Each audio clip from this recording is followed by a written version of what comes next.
So this is the component-based Drupal talk. This is geared actually towards front-end and back-end.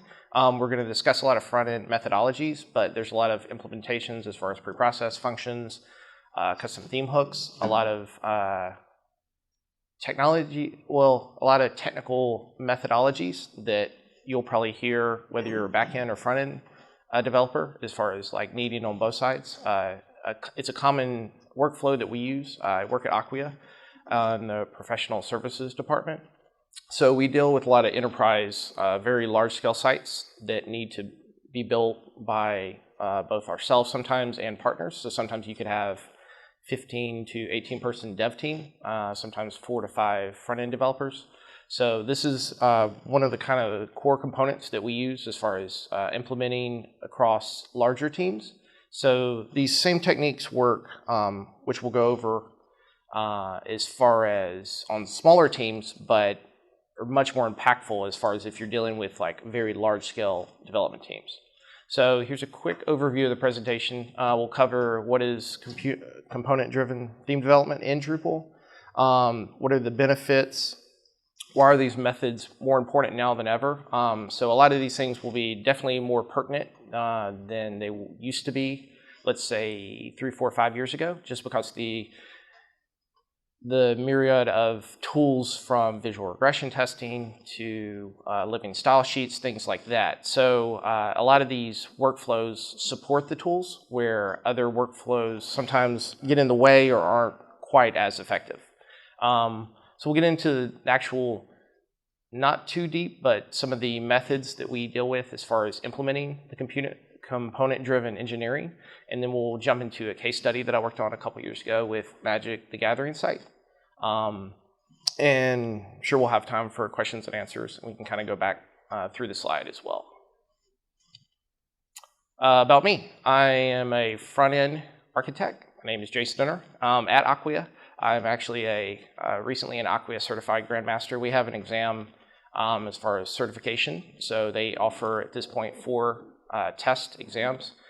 There's a general, a front-end, back-end, and a site builder.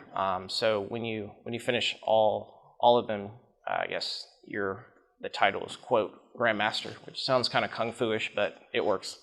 I've actually been working exclusively with Drupal since 4.7 back in 2007, and actually have been in web development since 2001. I'm actually from this area on the Beaufort side, and we lived in the West Coast for most of the last 8 or 9 years and just moved back to this area a couple years ago. So it's nice actually going to a conference where you can jump in your own car and throw your stuff in the back. So it's been neat. Cool. All right, let's jump right into it then. What is component-driven theme development in Drupal? Component-driven development is obviously not exclusive to Drupal, but there's certain techniques that make it more applicable depending on the type of site you're working on.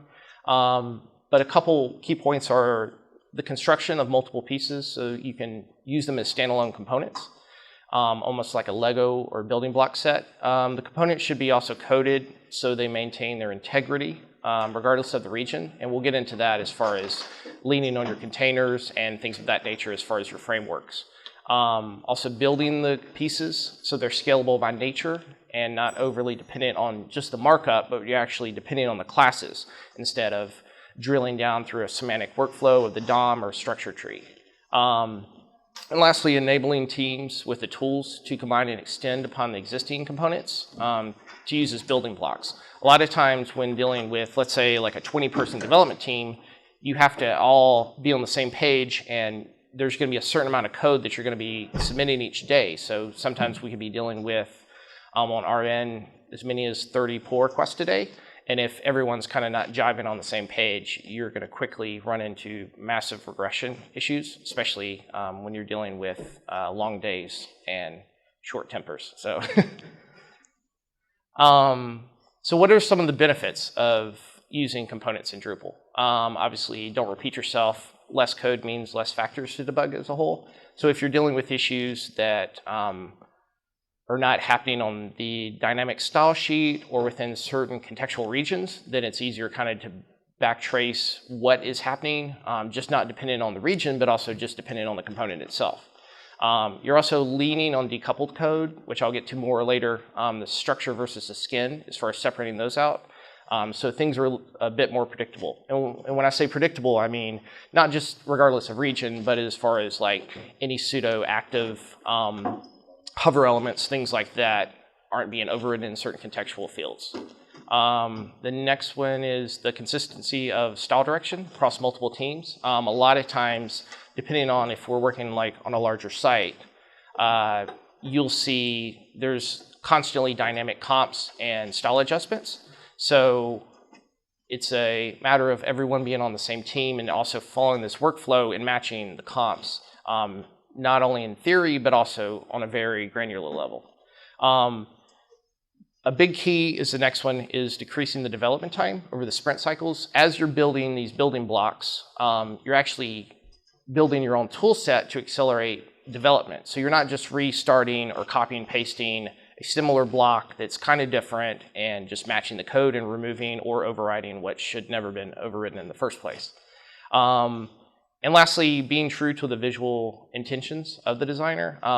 That's kind of a big key point for me. Coming from a design background originally, a lot of painstaking decisions goes into certain visual comps, especially depending on the agency and how many designers you're working with. So you want to allow enough time to maintain the integrity and not have things pushed to later sprints so certain visual aspects are essentially hiccuped over because you run out of time. So yeah, why are these methods now more important than ever? So as I mentioned before, a lot of these things we're going to cover are definitely more important as of today, especially with Drupal 8,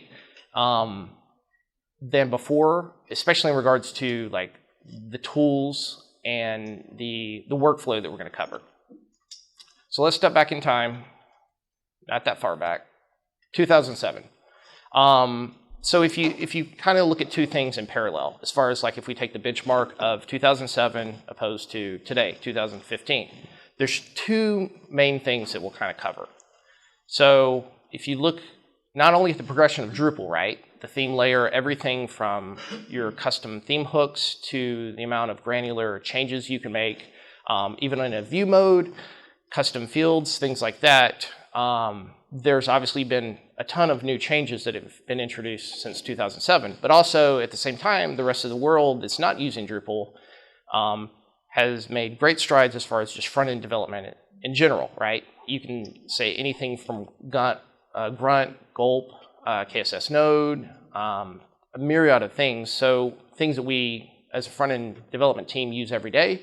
It is independent of Drupal, but you're also dealing with using it in Drupal, which is a bit different than dealing with small static sites, especially, as I mentioned, you're dealing with a large team. So we'll focus on two things as far as these two contrasts, as far as the timeline. One thing is the increased ability to control your markup, which we all know the massive benefits of taking control of your markup we'll get to, but the ability to do this is much easier than it used to be. I don't know how many in the room were dealing with Drupal 4.7 back when I started, but things are massively different as far as what you're able to do and the ease at which you can do a lot of these things opposed to back then. And as I mentioned before, a lot of these front-end tools did not exist, right? So Sass was not really a player back then, but you're also dealing with methods that are causing code bloat due to Sass. So everyone kind of needs to be on the same page as far as certain workflows and methodologies, because if you're dealing with enterprise sites, performance is obviously an issue and coordination within these teams is an issue. So let's review a real-world example. Something that we use as far as our day-to-day operations now is KSS, which is a syntax that you're actually writing that generates a dynamic style sheet. So when we're using Gulp or Grunt, what it'll do, it'll actually compile, as you're making Sass changes, it'll compile to actual living, breathing dynamic style sheet. So it actually will parse all the document and syntax that you're writing in the comment and actually build out a separate page to deal with. And as you can assume, the KSS is relying heavily on you writing things as components. So you're not writing this in Drupal. This is actually being parsed to static pages. So you don't have the same body classes, the same div structure. So you're going to be matching markup one-to-one on a lot of these things, but you don't have the same divitis issues that you normally have. You don't have like a million field collection wrappers and things like that. So a recipe that we use is SAS, KSS comments, which we'll get to, the handlebars files, which are actually pull the static content and the markup, and gulp. We use grunt a lot too. I just personally prefer gulp just because it's a little easier to write in the JS syntax. But grunt essentially will do the same thing. Okay, so let me jump into some quick examples. So this is actually, as I mentioned, is part of the build, right? So every time you're making a SAS change, it's going to compile all these pages, actually organize things, and match all the comments here, as you'll see. So you'll have content box, markup, style guide. So you'll see this is matching all the things that's in here as far as the section contents. So what you can do is you can actually take certain parts. Say you're like building out like a custom theme function, right? So you have your own markup that you can actually then copy to one of the handlebar files, and it will generate and match all the same SAS. So say you're dealing with an issue that is not exclusive necessarily just to the component page here in the KSS style guide. You can actually do a one-to-one comparison then in like, let's say it's views or field or anything else, as far as like, is Drupal causing the issue or you causing the issue? Because you're going to have a Drupal independent style guide to be matching accordingly. So then you can kind of follow down. So we use this actually quite frequently. We use this along with our visual regression testing, as far as just a daily build. So sometimes people prefer, as far as like the size of the style guide, to run it on like a production build, or we actually sometimes plug this into like Travis CI tools and things like that, as far as like production releases. So yeah, jump back here. So that's a real world example as far as not versus styling with components. And you can obviously, if you follow the general progression of this explanation is, you can't, this isn't, leaning towards a side, body class, dot, whatever. This is actually dealing it strictly as a style guide. So it's much more scaled down as far as like your selectors and things like that. So when building this way, this is kind of matching along with the KSS node syntax as far as how NPM is running all the aggregation and everything. But not only that, it's just it's reinforcing the methodology is kind of what we're talking about. Yeah, so in summary, our front-end methods need to catch up with our front-end tools. And that was kind of the point I was alluding to as far as like the difference between 2007 and 2015. We have so many cool tools and so many quick ways to automate our build process, but it doesn't mean necessarily we have caught up with our workflow, right? Like sometimes it's like we need to put a nail in a board, but we're using a jackhammer, right? So like we're nesting SAS code that doesn't need to be nested. We're not decoupling things, and you have these massive files. I mean, on some projects we'll have the SAS is so bloated it will take anywhere from like 30 to 45 seconds just to compile on one save. So you can imagine you multiply that times whatever 10, 15 people. It's a big deal. Okay, so let's jump into the actual methods of the components within Drupal. First of all, let's start with the big approach, right? It's a proactive approach that a lot of us may be using more than we know, or maybe should be used more than we think we should. It's really the responsibility to dictate the markup, not to react to it. As we all know, Drupal is pretty famous for having a lot of divs, right? So it used to be not as many divs, people complained, we got more divs, we have a lot of divs, people are still complaining.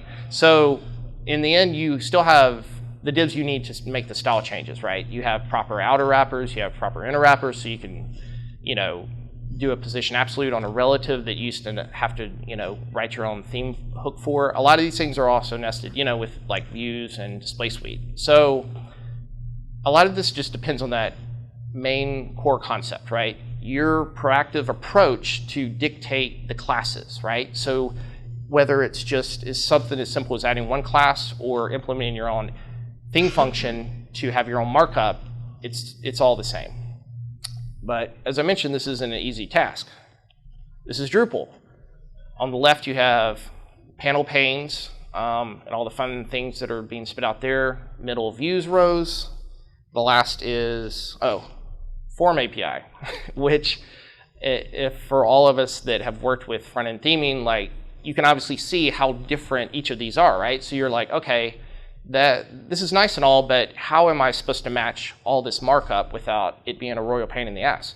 So it's not really necessarily having to rewrite all this markup, right? It's stubbing out your own distinct classes.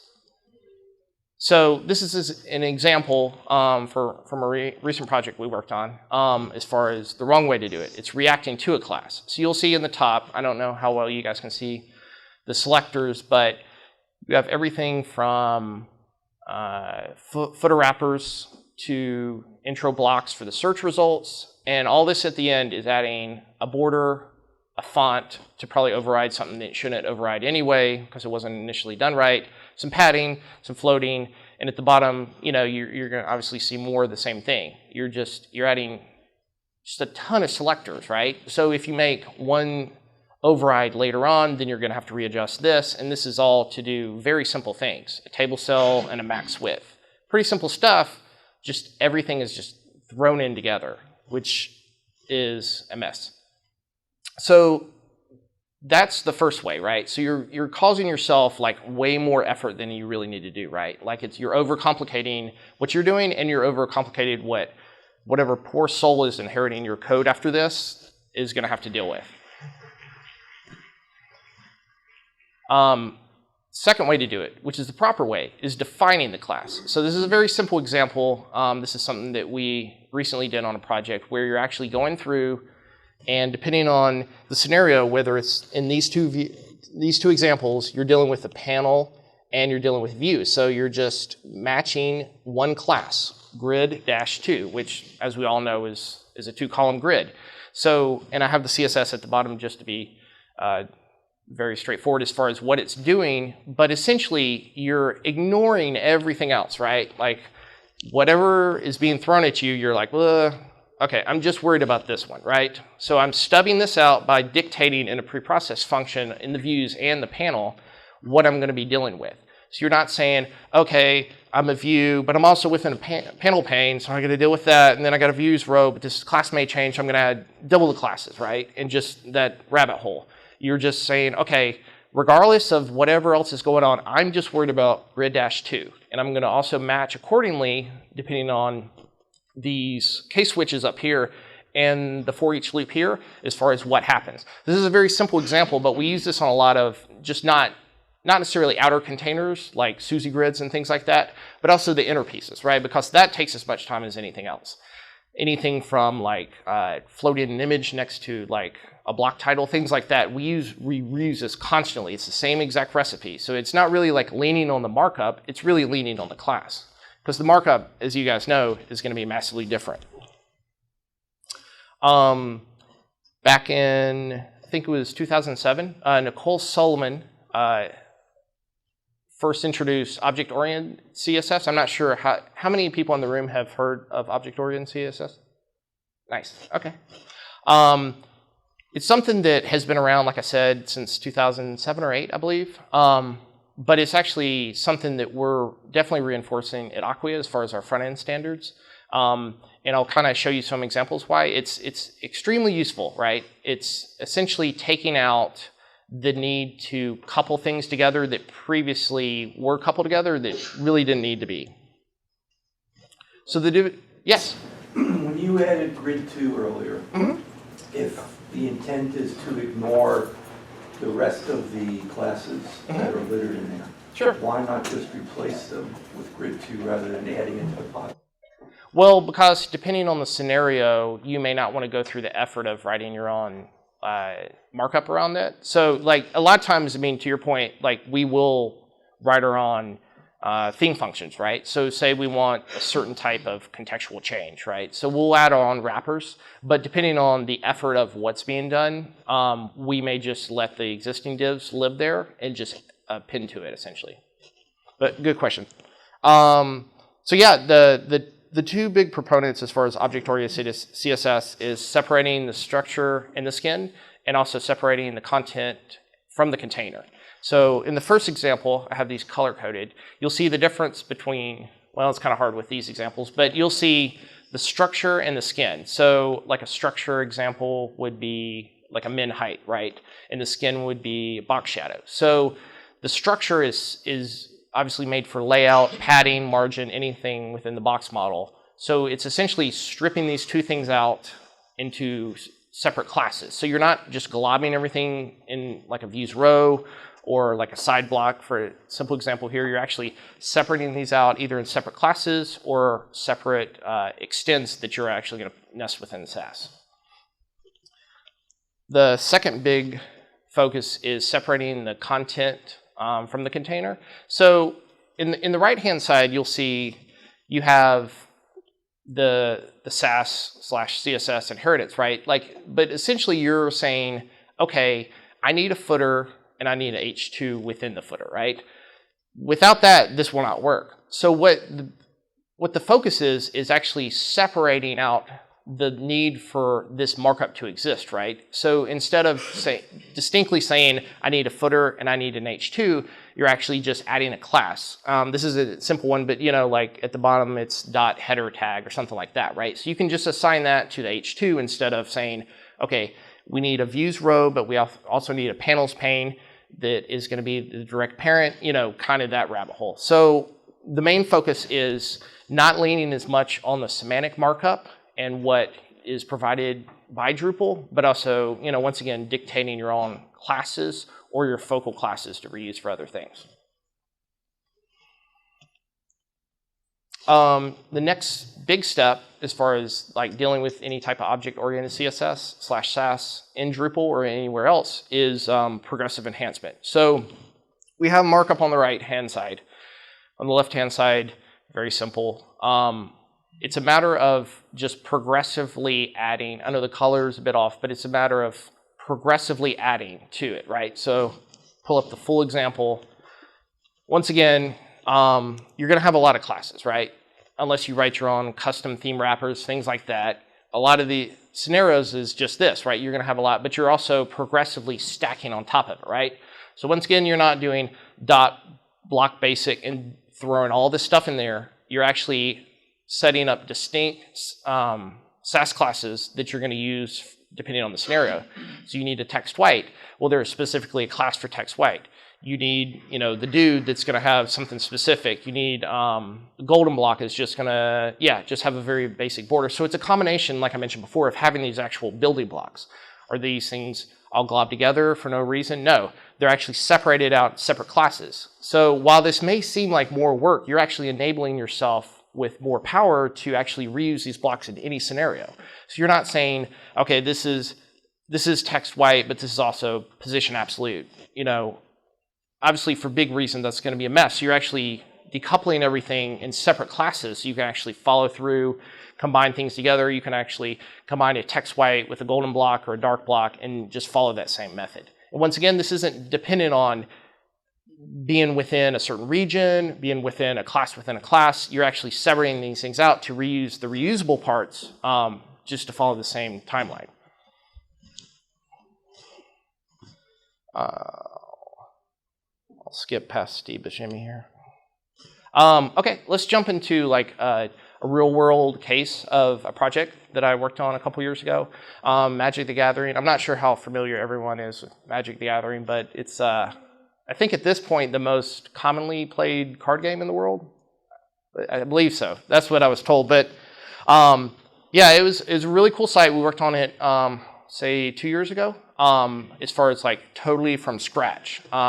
It was just one front-end developer, myself, and one back-end developer, and we pretty much rewrote the whole thing from scratch. So at the point I was working on it, we were also, the big emphasis was giving the client afterwards properly structured layouts, properly structured classes, which I'll take you into in a second, but also depending on who's maintaining any type of maintenance or code updates, we also were very cognizant of setting things up properly for that.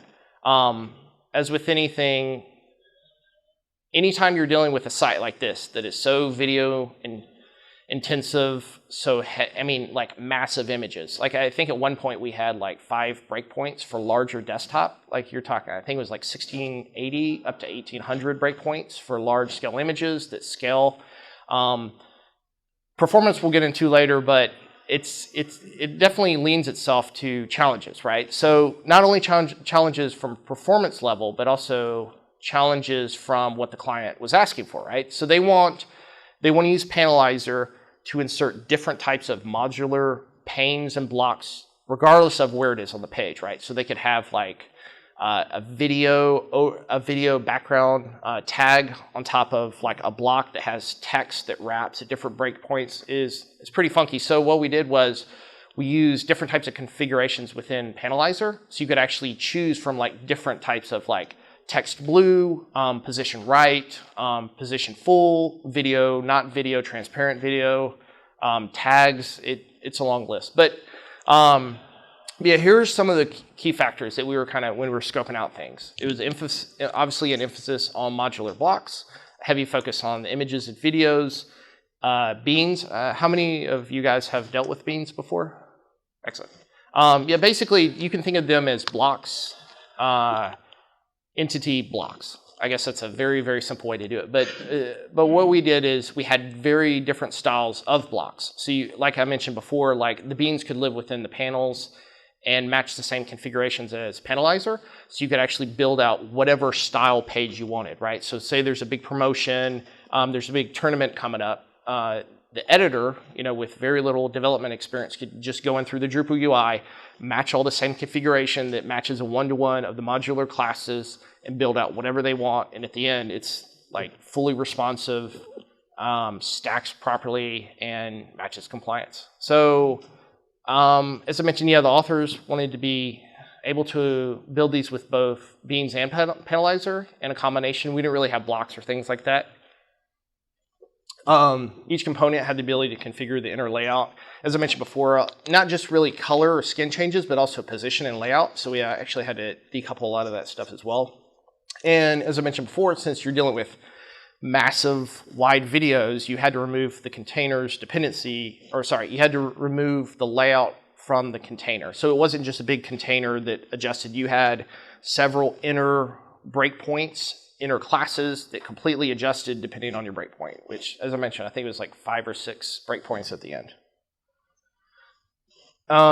So yeah, here's some quick examples. So these are some pretty basic examples as far as these are just images, but you'll see you'll have like a subtitle that's above the main title, a slight background color as far as a background image over the text, and the position would slightly change, right? So you'll see this is essentially the same bean block, right? It's just a different position, different floating, and I'm showing this for a very simplistic explanation of how you're going to match one-to-one, right? So you're not going to copy the same module SAS for both of these. You're going to have separate classes that's going to say okay, this is text left, text right, but everything else is going to be matched one-to-one components for not necessarily in markup, but like the styles or header tags or things like that. Yeah, and as I mentioned, this is kind of a good example of that. So you're seeing essentially the same markup. The markup was drastically different on the beans, but I wanted to show this just for example.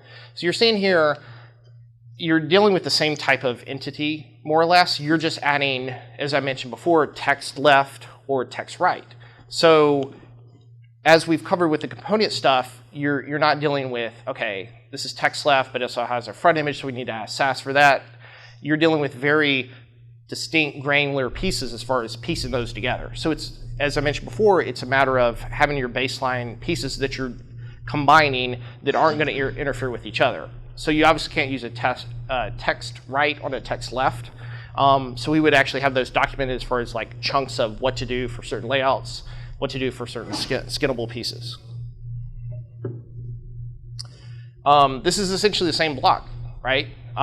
This is they have a lot of sliders as far as full video sliders. But yeah, as I mentioned before, you're dealing with certain wrappers, certain rules that are dependent on just the CSS. So we're seeing here it's essentially the same thing, right? It's header slides content or header slide wrap. So these are meant to show you the difference of just following the progression of normal classes, but in actuality, we actually would set certain breakpoints too for certain things, as far as like if we had like transparent videos that could actually get pulled in here, or the background images as well. So a lot of it, just as I mentioned before, it's a matter of really sitting back from our architect level and saying, okay, what are we going to use the most? What is going to be reusable? What is a one-off? What is an edge case? And how can we pull this off with the proper documentation where it just doesn't look like spaghetti at the end of the day? Cool. That was it. I think we're a little early, but yeah, I was going to open it up for plenty of questions.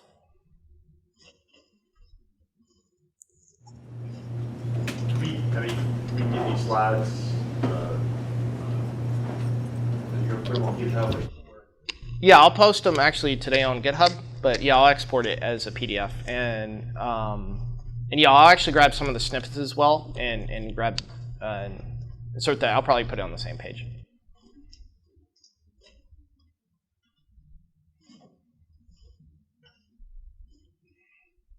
Cool. Yes, sir.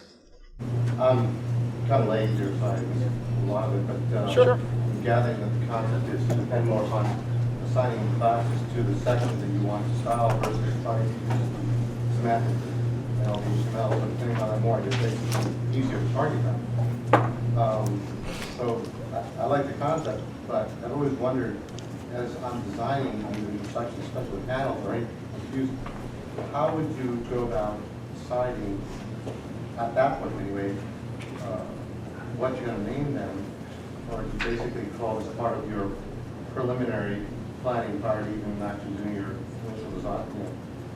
Yeah, no, that's a great question. A lot of it is just discussed beforehand, right? So like, we want it to be to where you're using panels or you're using views that you can use the same class.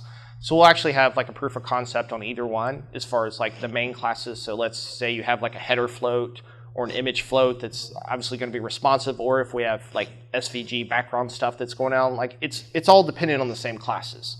So it's a matter of whether you want to name things according to the BIM syntax or not. Like, it's essentially like scoping those things out and starting like on a very basic level, because things can be pretty convoluted as far as like if you go too far down a rabbit hole with getting too complex with naming, not only just naming the classes, but trying to combine them too succinctly. So it's just starting very basically from having like your main layouts and seeing what is reusable and just using those. Like, there is obviously edge cases and there is things that are not going to lend themselves to be as reusable, but that's, you know, as you're saying, part of the discussion even during the design phase. Because generally we're going to design, designs are going to come in the form of like a style guide or a one-to-one comp, right? So we're actually in the initial discussion saying, okay, I like what you've done here, but what can we use on a different page? Can we use the same style, the same layout? We'll say the color is going to change or the text is going to change, but we can still use like 80% of the stuff. At that point, you're just dictating what that 80% is. About that, you started talking about being here, and it's something that you're displaying the same being content in two different manners, I guess. Will the same class apply to them, or by applying different classes to different pages where they? Right. Yeah, we had set up some configurations that essentially, like, for simplicity's sake, like a configuration could match a class, right? So text white, text blue, background absolute would actually do like a one-to-one match of the class. So it didn't really matter whether you were inserting the bean with panels or if you just had the bean just plopped in through the block, right? It's essentially, while the output of the outer wrappers may be slightly different, we're only really targeting those main classes. How do you, when you create the bean itself, and that's like, for example, I know in panels, you can assign a class there and use the block itself as frontage stuff. Is that what you're using, or is there some kind of dynamic display saying, hey, this beam is going to appear differently on different pages based upon the page name as well? Oh, no, we would use just the configuration within the bean, right? So we would add several fields, configurable fields on that bean type, so that we would just use, I mean, it's not really leaning necessarily on whatever the way you implemented it, it's just more on the bean type. So like with the bean type itself, we would have different types of configurations. So essentially, regardless of the region, it could still maintain the same integrity. Well, I guess what I gathered was you had a title and a subtitle. At one point, they were flipped. Right. Would that be, I mean, you have the same class applied to them.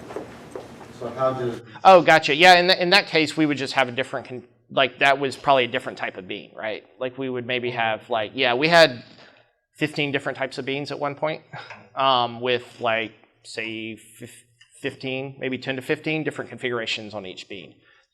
Now, I've done what you had there. I've seen that done in behaviors, which are, of course, looking at the path and all that.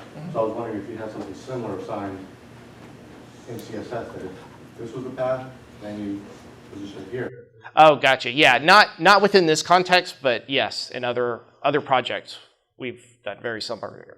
Yeah. Yes, sir. In an atypical presentation of the site like you had here, where it wasn't the left rail and blocks and things like that, would you rather, as a front-end developer, would you rather be doing it using, on a site where you're using panels or panels everywhere or Panoply, or would you rather be on a site where it's decoupled? Good question. Depending on the level of effort as far as what is being decoupled, like if you're decoupling the whole front end as a whole, right? Like say in Angular, and you want to just build things out. Sometimes in some cases it makes sense, but a lot of times all the effort that has been put into Drupal theming over the years, I mean, just, yeah, with the example of the panels everywhere, there's so many things you can do that aren't relying just on the block system, right? So if the level of effort is a one-to-one match, and you have to talk to the client as far as what they want to maintain. Like if they have a bunch of in-house Angular JS guys, they're going to be jazzed that you put in the time to write out your own custom routes and things like that, just so they can maintain it. But as far as like a preference for me personally, it really depends on the project, but unless it really makes a good case for decoupled, we generally just go with, like a very custom theme. Like I prefer like the basic theme where you're starting like bare bones, or like even recently we were working on like a new D8 start from scratch theme that builds in all like our automated like CSS tools, Wraith, a lot of visual regression stuff. That starts with like a very, very simple SUSE grid, collection of classes, and you're just off and running. So it really depends on, I guess, the scenario, but as far as a personal preference, unless you have people that can support the decoupled, whether it's React or Angular, then we generally go with Drupal just because it's obviously more documented, more effort has been put into it than like a one-off situation. So.